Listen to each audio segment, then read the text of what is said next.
Psikolog Herbal mempersembahkan 6 trik psikologi gelap yang harus diperhatikan. Psikologi umumnya mempelajari pikiran, perasaan, emosi, dan perilaku. Psikologi gelap berfokus pada penggunaan taktik manipulatif untuk membujuk, menipu, dan mengendalikan orang lain. Anda mungkin tidak mengetahuinya, tetapi ada banyak taktik psikologis gelap yang Anda temui setiap hari. Mereka dirancang untuk memanfaatkan kelemahan Anda dan memanipulasi Anda untuk melakukan hal-hal yang biasanya tidak Anda lakukan. Dalam video ini, kita menjelajahi ilmu psikologi gelap dan bagaimana pengaruhnya terhadap perilaku dan kehidupan kita.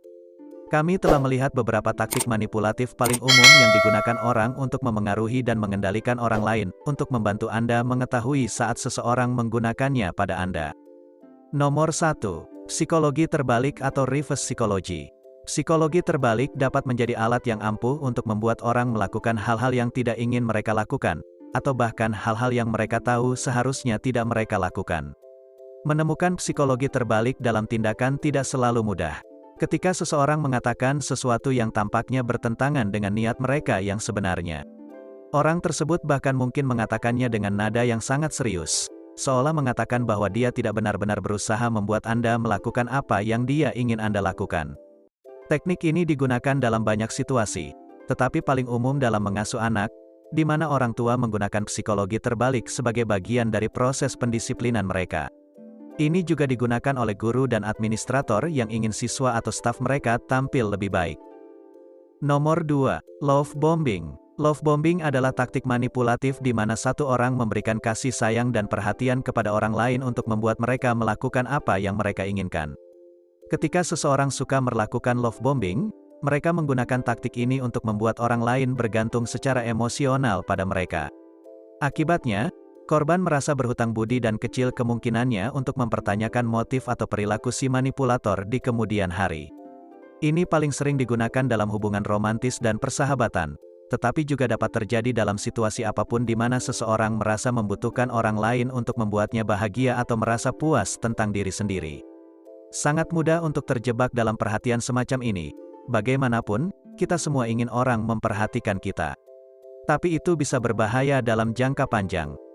Nomor 3. Persuasi dan otoritas. Persuasi adalah penggunaan argumen atau seruan yang meyakinkan untuk mengubah pendapat atau perilaku seseorang. Politisi cenderung menggunakan argumen persuasif untuk membujuk orang agar memilih mereka. Merek besar juga sering menggunakan dukungan selebriti sebagai bentuk persuasi.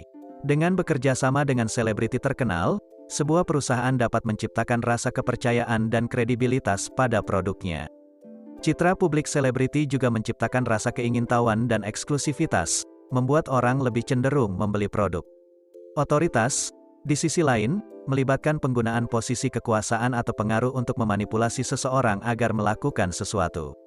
Misalnya, seorang manajer dapat menggunakan otoritasnya untuk membuat karyawan melakukan sesuatu yang tidak ingin mereka lakukan. Mereka bahkan mungkin mengancam akan memecat karyawan jika mereka tidak mematuhinya. Nomor 4. Manipulasi emosional. Manipulasi emosional mengacu pada penggunaan penipuan dan eksploitasi emosi untuk membuat seseorang melakukan sesuatu yang biasanya tidak mereka lakukan. Strateginya adalah membuat orang tersebut merasa bersalah, sedih, malu atau takut untuk membuat mereka patuh. Misalnya, manipulator berperan sebagai korban demi simpati dan keuntungan. Atau, mereka mungkin menakut-nakuti orang lain dan memanipulasi mereka menjadi tindakan atau keyakinan yang diinginkan dengan membesar-besarkan, memutarbalikkan, atau mengarang fakta. Mereka bahkan mungkin melakukan pemerasan emosional. Bentuk manipulasi emosional lainnya adalah membuat seseorang merasa berkewajiban untuk melakukan sesuatu. Tidak sulit untuk menjadi korban manipulasi jenis ini karena bisa jadi tidak kentara, tetapi begitu Anda mengetahui tanda-tanda yang harus dicari, lebih mudah untuk menghindarinya. Nomor 5. Batasan pilihan. Pembatasan pilihan adalah taktik di mana seseorang membatasi pilihan orang lain untuk membuat mereka melakukan apa yang mereka inginkan. Gagasan di balik taktik ini adalah lebih mudah membuat seseorang memilih opsi ketika mereka memiliki lebih sedikit opsi.